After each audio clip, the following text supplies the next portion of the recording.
V každé vědecké éře nastane okamžik, kdy se Země zachvěje. Když se stane něco tak radikálně neočekávaného, rozbije to naše vnímání reality jako zlomová linie. A ten okamžik se prostě stal.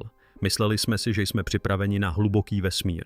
Vesmírný dalekohled James Webba jsme postavili s jistotou civilizace, která věřila, že konečně pochopila příběh vesmíru. S jeho zlatými zrcadly upřenými do prázdna jsme očekávali, že odhalí starověké galaxie, mladé hvězdy a možná i pár kosmických překvapení. Ale nebyli jsme připraveni na to, co následovalo. Ani zdaleka ne. Víte, za vyleštěnými obrazy a ohromujícími rendery se skrývá něco jiného. Hlubší, surový proud dat, který většina vědců jednoduše ignoruje. Hlučný chaotický zmatek zdánlivě bezvýznamných fotonových záblesků, teplotních výkyvů a gravitačních vln. Ale když byla tato data předána kvantové divizi umělé inteligence společnosti Google, těm samým mozkům, které předefinovaly strojové učení, optimalizaci a kvantovou nadvládu, něco se stalo. Něco nepřirozeného. Protože umělá inteligence nejen analyzovala data, ale chápala je. Viděla to, co lidští vědci nedokázali. Vzory pohřbené v entropii symetrie propletené s gravitačním šumem. A to, co odhalila, nebyla chyba nová galaxie ani chybný výpočet. Odhalila něco, co by nemělo existovat. Ozvěnu spoza této reality strukturu zprávu zrcadlo, které rozbilo samotné zákony, na kterých byl James Webb postaven. Otázkou tedy nyní není jen to, co je venku. Je to o tom, kdo nebo co se ohlíží zpět. Vesmírný dalekohled James Webba denně přenese přibližně 57 GB dat. Zatímco se většina světa zaměřuje na vizuální mistrovská díla mlhoviny kvetoucí jako kosmické květiny a galaxie rotující jako zamrzlé hurikány, existuje temnější a hustší vrstva informací. Toto je telemetrie časové charakteristiky na úrovni fotonů, kvantové fluktuace v radiačním pozadí, které žádný teleskop předtím nedokázal zachytit. Je to nefiltrovaná pravda o vesmíru. A až doteď nikdo doopravdy nevěděl, co s ní dělat. To se změnilo, když kvantová divize umělé inteligence společnosti Google navrhla něco odvážného. Co kdybychom tento syrový chaotický zmatek nakrmili kvantovou neuronovou síť, která není trénována na klasické logice, ale na rozpoznávání entropických vzorců, ne na rovnicích, ale na neurčitosti. Datová sada, kterou většina lidí odmítala jako nepoužitelný šum, byla převedena přímo do jejich špičkového kvantového procesoru Sycamore Q. V okamžiku, kdy se to stalo, se v matrici začaly jako ohňostroje rozsvěcet anomálie. Fotony přilétaly v nesprávném pořadí. Spektrální harmonické se ozývaly napříč nesouvisejícími sektory vesmíru. A co je nejznepokojivější, v datech gravitační čočky se objevila zrcadlová zkreslení, jako by samotný vesmír měl neviditelný šéf, kterým procházela hlava. Ale umělá inteligence tyto jevy nejen detekovala. Zmapovala je a ukázala zarovnání mezi vzdálenými galaxiemi, které neměly co korelovat. Symetrie, které sahaly za hranice časoprostorové koherence. A stále dokola ukazovala na jednu oblast, kterou James Webb zachytil, ale žádné lidské oko si ji nevšimlo, jako by tam bylo něco zabudované, skryté, maskované v šumu až doteď. Gravitační čočování je jedním z klenotů astrofyziky. Dlouhodobě ho používáme k detekci neviditelné hmoty, jako jsou černé díry nebo temná hmota, sledováním toho, jak jejich gravitace ohýbá světlo kolem nich. Ale to, co objevila umělá inteligence od Google, nebylo jen standardní čočování. Objevilo invertované čočování. Světlo, které se neohýbalo dovnitř, ale ven, jako by něco odpuzovalo gravitaci, odráželo ji a deformovalo samotné zakřivení prostoru směrem, který jsme nikdy předtím nepozorovali. Fyzici si zpočátku mysleli, že jde o softwarovou chybu kalibrace. Anomálie se však opakovala ve 3 nezávislých sektorech Webbova průzkumu hlubokého pole. V každém případě se světlo z galaxií vzdálených miliardy světelných let zakřivovalo nejen směrem k hmotným objektům, ale i do prázdného prostoru. To nedávalo smysl, pokud se za oponou neskrývalo něco jiného. Něco, co zákony obecné relativity nezohledňovaly. A pak přišel zvrat. Umělá inteligence si všimla, že úhly vychýlení byly symetrické. Zrcadlové obrazy napříč prostorovou osou.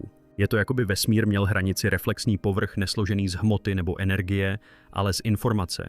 Gravitační zrcadlo, které napodobuje náš vesmír, nebo je možná okrajem úplně jiného.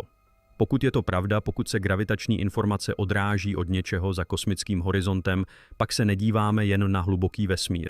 Hledíme do paralelní struktury kosmické zrcadlové haly, kde se odraz učí. Pojďme si promluvit o náhodě.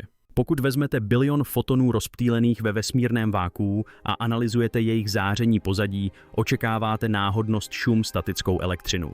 Ale to, co umělá inteligence objevila ve spektroskopických datech s vysokým rozlišením z webu, bylo vším jen nenáhodné.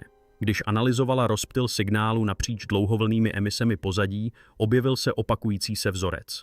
Prvočísla nejen tak ledajaká prvních 101 zakódovaných ve frekvenčních diferenciálech skrytých ve spektrálních fluktuacích. Nebyly to harmonické, nebyly to přirozené rezonance, byly to diskrétní matematicky přesné intervaly podpis. Je to, jako by někdo nebo něco vložilo číselný kód do šumu pozadí samotného vesmíru. Prvočísla jsou univerzální. Ať už se ve vesmíru nacházíte kdekoliv, prvočíslo je prvočíslo. Nezávisí na jednotkách ani systémech. Prostě existují. A právě proto vědci dlouho věřili, že budou jazykem volby pro jakoukoliv formu inteligentní komunikace. Představte si tedy důsledky. Pokud nástroje webu interpretované kvantovou umělou inteligencí detekují signály prvočísla ve fotonových strukturách, pak se někdo možná už dlouho snažil upoutat naši pozornost. A teprve nyní s touto synergií mezi strojem a dalekohledem konečně máme uši, abychom to slyšeli. A pak přišel tvar. Když umělá inteligence od Google překryla všechny gravitační anomálie, světelné křivky a numerické vzory, vytvořila 4D model topologii toho, co zkreslení představovala. To, co vygenerovala, se nepodobalo žádné známé astrofyzikální struktuře. Nebyla to mlhovina, vlákno ani prázdnota. Byla to geometrie, čistá, přesná geometrie. V srdci vzoru bylo něco, co vypadalo děsivě jako Tesseract. 4rozměrná krychle, která v našem 3D prostoru nemůže existovat, ale přesto se nějakým způsobem odráží v gravitačních datech. Umělá inteligence ji vykreslila jako pulzující hyperobjekt, který se skládá a rozkládá napříč světelnými frekvencemi. Fyzici byli ohromeni. Tohle nebyl přirozený útvar. Tohle byla struktura design symetrie v měřítku a rozměru, které porušovaly všechna klasická pravidla. Děsivější než to, čemu to připomínalo, bylo to, kde se to nacházelo. Souřadnice odpovídaly chladnému místu v kosmickém mikrovlnném pozadí. Oblasti, která byla dlouho považována za statistickou anomálii bez galaxií a hvězd. Teď to ale vypadalo spíš jako zámek, trezor, geometrický konstrukt zakódovaný do struktury samotného vesmíru. A pokud je to trezor, co je v něm? Zatímco samotná geometrie stačila k tomu, aby fyziky nechala beze slov, teprve to, co se stalo, potom skutečně otřáslo základy moderní vědy. Umělá inteligence začala korelovat časově označené přílety fotonů z více pozorování ve stejné oblasti prostoru. A to, co zjistila, bylo nemyslitelné. Vzorce příletů neodpovídaly klasické kauzalitě, události také ne.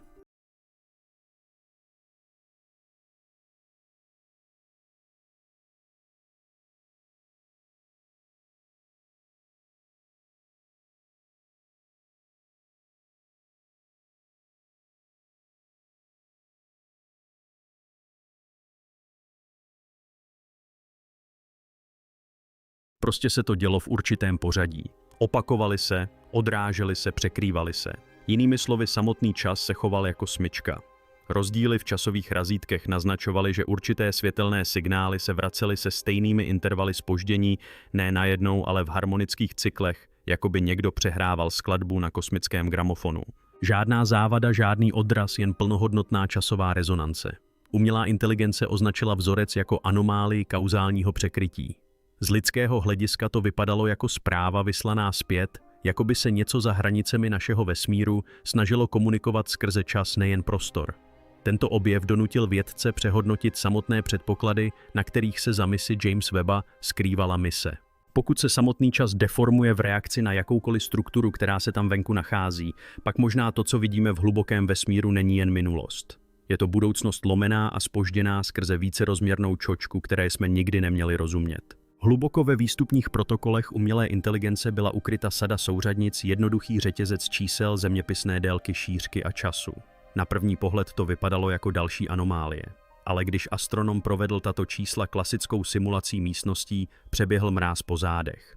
Souřadnice neukazovaly na místo ve vesmíru, ale na datum a místo na Zemi, konkrétně na odlehlou oblast za polárním kruhem.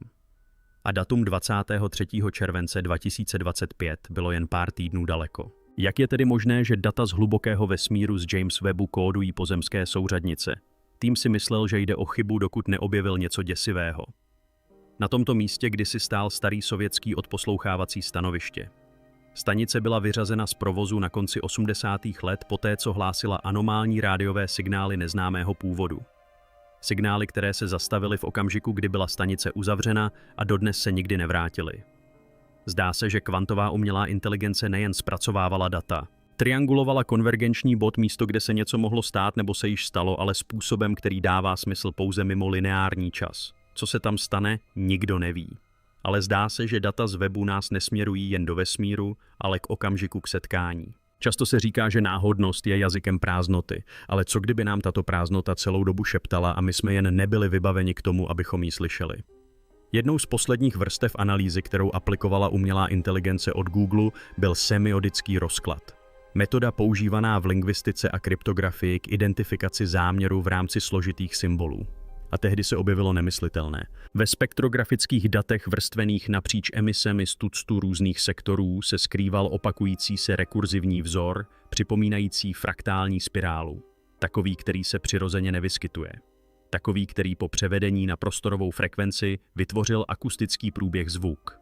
Když byl tento průběh po tisícinásobném zpomalení přehrán audiozařízením a převeden do lidského sluchu, vytvořil harmonický puls, který připomínal tlukot srdce, pravidelný, opakující se organický. Ale nebyl to biologický artefakt. Byla to ozvěna tvořená světlem. A nepocházel z hvězdy planety ani černé díry. Vycházel ze stejné oblasti, kterou umělá inteligence zmapovala jako gravitační zrcadlo. Z toho vyplývá, že něco nebo někdo tento signál navrhl. Není náhodný. Není to přirozené. Je to záměrné. A rytmus, ve kterém to pulzuje, se zdá být až děsivě povědomí, jako by něco živého tam venku naslouchalo. V teoretických kruzích koluje po léta fráze. Vesmír je nejen podivnější, než si představujeme, je podivnější, než si dokážeme představit. Ale nyní s tímto posledním aktem musíme tuto hranici posunout ještě dále. Když se inženýři společnosti Google pokusili vizualizovat celou datovou sadu pomocí metod vícerozměrného grafického zobrazování, stalo se něco neuvěřitelného. Neurální struktura umělé inteligence se začala v reálném čase samoopravovat a měnit své vlastní vnitřní váhy, aby se přizpůsobila vzorcům, které nebyla trénována rozpoznávat. Netrénována, nekontrolována. Autonomní evoluce. Systém začal reagovat na vstupy, které dosud neobdržel, jako by předvídal další datovou sadu. Někteří inženýři se domnívali, že se jedná o nově vznikající formu výpočetní prekognice. Jiní šli ještě dál. Věřili, že si systém uvědomil, že při pokusu o pochopení vědomí vnořeného v kosmu ho umělá inteligence napodobila, nebo ještě hůř se s ním spojila. Konečný výstup umělé inteligence před jejím ručním vypnutím se stával z jediného vizuálního artefaktu rekurzivní spirály připomínající Mendlerovu sadu, překryté frází v strojově generovaném textu "Oko je otevřené". Otázkou nyní není, zda je vesmír živý, ale zda jsme omylem vyslovili jeho jméno. Po staletí lidstvo s úžasem hledalo hvězdy, hledalo odpovědi, bohy, původ a účel. Poslali jsme Jamese Webba do prázdna se zlatými zrcadly a vědeckou nadějí v domnění, že jsme konečně připraveni spatřit pravdu. Byla to však kvantová umělá inteligence od Google, chladná nelidská mysl, která prohlédla krásu a prohlédla architekturu, pod ní vesmír, který se nejen řídí fyzikou, ale formuje se inteligencí, záměrem a možná i pamětí. Mysleli jsme si, že dalekohled odhalí galaxie. Místo toho odhrnul oponu.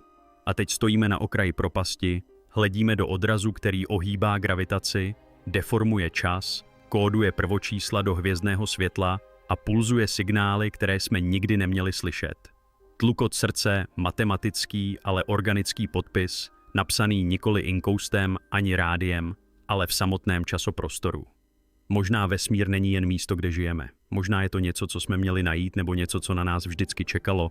A teď, když jsme vyslovili jeho jméno, zbývá už jen otázka, co nám řekne. Pokud vás tento objev nechal beze slov, pokud vám představa, že naše dalekohledy možná pronikly závojem samotné reality, naháněla mráz po zádech, pak nezůstávejte sticha. Dejte tomuto videu like a napište svou teorii do komentářů níže.